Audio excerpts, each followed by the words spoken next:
that before, and you know, I was new to the series. Like, I'm pretty new, you know, and this is why I think this game was so anticipated for people that like Soul Calibur. They're waiting for this addition to it, because it's finally a way to attack and defend yourself and do counterattacks. It's better with it. There's so many moves for each character. It's ridiculous. And let me just announce that they didn't really help us out by when you look at the move list. You know, there's certain things in the move list that's pretty funny. Like we played on the PS3 and they were giving us Xbox buttons. Right? Yeah, it said for A, right? It said A, B. There's A, B, and stuff like that, right? Instead of X, square, triangle. Yeah. So it says. So it lets me know that down square is really equals down A, and I need to do down A. So why the hell didn't you just tell me just press down square? So their design UI solution for that was put a legend. Yeah, they put a legend to figure out what the moves were. Yeah, like, why the hell am I looking at a legend that's really for move list? Like, I mean, it's fine. Like, you know, it only took a couple minutes for me to pay attention and get used to what they're talking about, but. You know, it's kind of annoying, especially I have arcade stick, fight stick. You know, you got to line up everything. Like, I usually switch it up to the styles, which I finally did. Now that I know how to block the right way and stuff, I switch it up and line it up the way I want to. You know, because I'm going to play this when I go PAX East. I will be playing this against people there. That's why I practiced a little bit, got a couple characters that I'm good at, and I learned how to do it.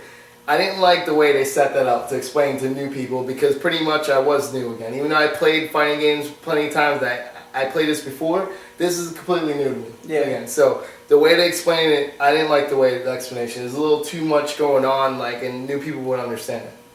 That's my one complaint.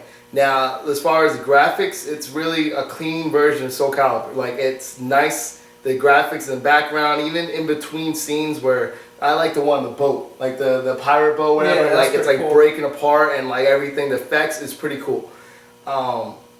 A bunch of different levels. Everything, the scenery is great. You know, they did a good job with the game. There's no slow parts. I really didn't see any lagging. There's no issues between my controller to the game. So, in regards to a fighting game, this is really good.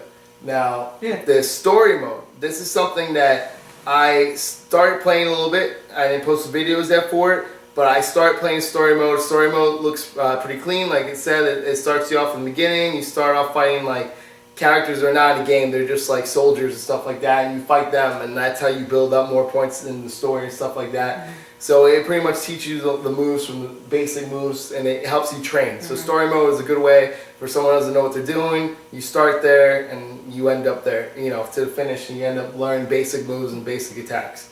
So that's something that how does the character creator, how's that system? Yes, character creator is pretty cool. I created a guy. If you look at my video for Soul Calibur 5, you see that I created this guy as, I call him the Gray. You know, just like that movie it's out. What's that, Liam Neeson or whatever? Yeah, that guy, the Gray. He looks sort of like him, but with long hair, and he has like a little pirate eye, and he looks like one of the ninja. They set him up to be like that with the bow staff. I think that's the best. For me, I love the bow staff, the best weapon. Now, that character, what modes can you use that in? You can use that. You'll be able to use them to fight. You can use them in there. You can also use them on line play. Okay. So, but no story mode, I assume. That's the thing. I did not get a chance to see it. I don't think it's not story mode. Story mode is like designed for a certain person. And do each character, do they have different stories, or how does it work? From what I've only seen so far, you start out in the story mode, it's basic. So it's like you get their character they want as soon as you click story mode. So it's not like based off someone else. Okay. You know what I mean? So like you start out their character and that's it. And like you do it throughout the story. Okay. So that's what I'm trying to see right now. Hopefully I'm hoping that it'll be like Mortal Kombat. Like the way it is, Mortal Kombat, you select the character, and like Mortal Kombat, you get a chance to play every character as the story goes on. It's like a joint story. Yeah, so I'm thinking that's what it's going to be like, but if it's individual characters, like you said, that you pick one character, you get to do their story, and then do that, then it's going to be shorter.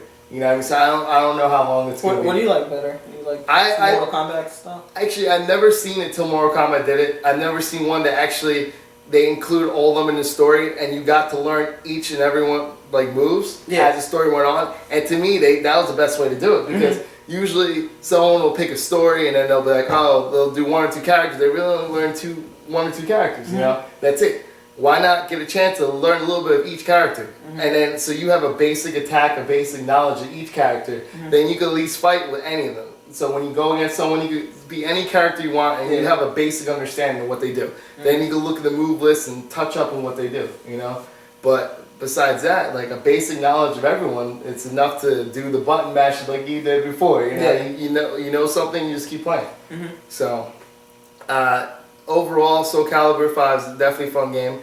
I'm going to keep that game. So I will be practicing, like I said, for PAX East. I want to compete in that a little bit. And that's pretty much it today about, you know, Soul Calibur. I mean, it's really not, it's a fighting game, so there's really not as much to talk about.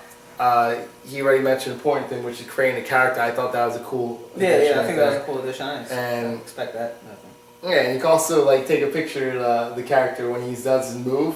Like you make him like do a move and he poses, and you could do a snapshot. So that's his character selection screen. Yeah, that's his selection screen. Yeah, so like I had him like do like a move, and he has like he's sort of facing down. The bow staff's there like a ninja, like a perfect ninja look, and his long freaking gray hair is like sticking in the background. It's freaking awesome. But I thought it was pretty cool. I mean, that's something different. So yeah, that's pretty much it for that game right there. Now we're going to discuss the one last game, right?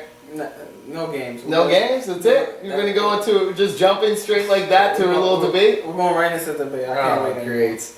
Alright, let's discuss the debate. What's the debate over, Drew? Alright, so we have these things, you know, we have this, let's first discuss what the problem is and then what the solution publishers came with. So, we all know that we have this entity in the gaming industry, you know, GameStop. Most people buy their games from GameStop. You know, it's a pretty big, you know, part of the industry. And, you know, and they're not the only ones. Dictatorship. They're not the only ones. They're not the only ones because, you know, a lot of Best Buy, Amazon, all of them are getting into this market. They're all trying to get into this market. But GameStop is the one that, you know, it's the biggest one, and that's the main target. And, you know, they have, you know, this used game market, basically. So the used game market, you know, you buy a game, all right, $60. You know, that's how much you buy a game for. But GameStop, you know, they have this system where, all right, you know, someone returns the game the next day later, and they put the game for $55. So the problem with that, of course, being is that the developers see none of this money, and all the profit goes directly to GameStop for the game. So you know, it's not illegal to resell a game. Let's just get that out of that. But the problem with that, of course, is that it's not going to the publishers and developers. It's all the profits going straight to GameStop. So a way for them to try to prevent this type of behavior, in the console market. Which, by the way, not to cut you off. Which, by the way, you forgot to mention that they're reselling for $55, but they're giving you $30, $27, whatever it is. They're giving you not even close to that. Just to mention that. Continue. That's how they're making even more money. But just continue there. Yeah, well, I mean, you could have returned the game after 7 days, but anyway, yeah, you basically get half of the game if you send after that initial purchase. But so the way publishers, you know, I believe it's publishers. Maybe you can explain the publishers, developers. I'm not sure who was you know, setting these terms, but they basically came up with a system so that they can lock out certain content for only new purchases. And now, let's distinguish this, first of all, because this is not just you pre-order the game and you get a special piece of armor or a special mission. That's a whole entire separate issue I don't want to get into right now. I'm talking about this content is already in the game. I mean, we could say that the DLC is probably in the game as well, but this content is already in the game, and you know these things are called online passes, and it locks out certain content that's already, you know, pre-built in the game. So a lot of times, it first started off, was they would lock out the multiplayer section of the game. So you have an online pass, and you would lock out the multiplayer for that game. So when you bought the game new, you would get a pass, and then you put in that pass, and then you can play the game. But if you rented the game or bought it used, you would have to pay $10 to access that part of the game. So that's initially how it works. Now, of course, the problem with this being is that, you know, say you borrow a game, say you rent a game, you know, or any other type of method with a game where you don't buy the game used, and you want to play that section of the game, you need to fork over that $10. So basically what they're trying to do is you pay that $55 for a new game, you're going to be paying $65 because you didn't buy it new if you want to play the online section. So based on that, now that we understand it, I want you to explain how you feel about online passes, and then I'll counter that.